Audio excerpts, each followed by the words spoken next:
Hello students, so today will do the MCQs।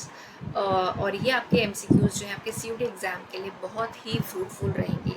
So let's just start with the video without wasting time and make sure you just watch the complete video. सबसे first question है, सैनिक and Gagan started their career in Wales Limited, a printing press, after going through a rigorous recruitment process.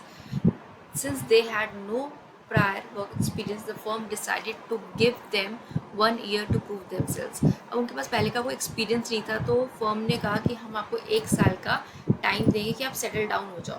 तो ये कौन सा principal है management का? Here the principle is stability of personnel, जहाँ पे हम टाइम देते हैं अपने एम्प्लॉयज़ को कि वो नई ऑर्गेनाइजेशन में सेटल हो सके। Next question is match the following techniques of scientific management. आपने मैच करनी है। इसमें स्टैंडर्डाइजेशन ऑफ वर्क है, separation of planning and execution function first है। Separation of planning and execution हमारा किस में आता है? फंक्शनल फोरमैनशिप है, जिसमें हमारे 2 डिपार्टमेंट्स होते हैं, तो इट इज़ क्लियर। उसके बाद नेक्स्ट है setting benchmarks for every business activity which must be adhered to during production.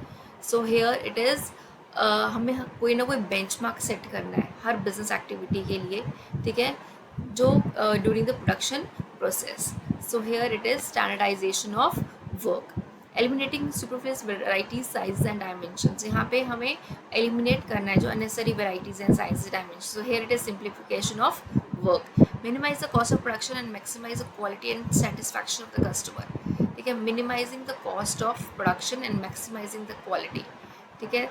तो हम किस तरीके से कर सकते हैं? That is method study. is to motivate the workers, differential piece based system should be implemented.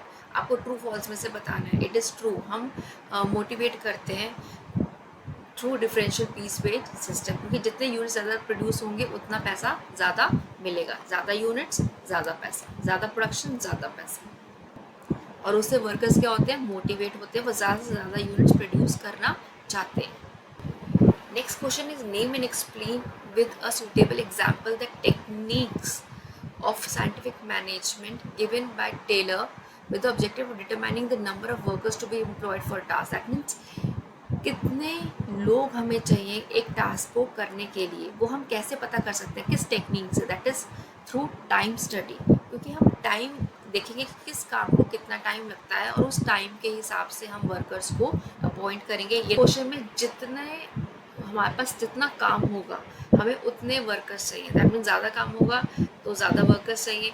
तो हमें डिटरमाइन करना है कि कितने लोग हमें चाहिए, कितने वर्कर्स हमें चाहिए एक टास्क को करने के लिए, and that is done through time study, ठीक है। टाइम स्टडी के थ्रू हम पता लगाते हैं कि हमें कितना टाइम चाहिए इस काम को करने के लिए। तो उसको हम कैसे करते हैं? That is being done through time study. Next है हमारा match the following techniques of scientific management to reduce a given line or product to fixed type, sizes and characteristics. तो ये हमारा कौन सा आएगा? स्टैंडर्डाइजेशन ऑफ वर्क, जिसमें हम रिड्यूस करते हैं लाइन, प्रोडक्ट वगैरह, ठीक है, कैरेक्टरिस्टिक्स उसमें हम कम कर देते हैं ताकि हम क्वालिटी पे फोकस करें, ना कि क्वांटिटी पे। नेक्स्ट है devising new varieties instead of the existing one, that is simplification of work, जिसमें हम वेराइटीज़ को कम कर देते हैं, ठीक है, ताकि हम क्वालिटी पे फोकस कर सकें।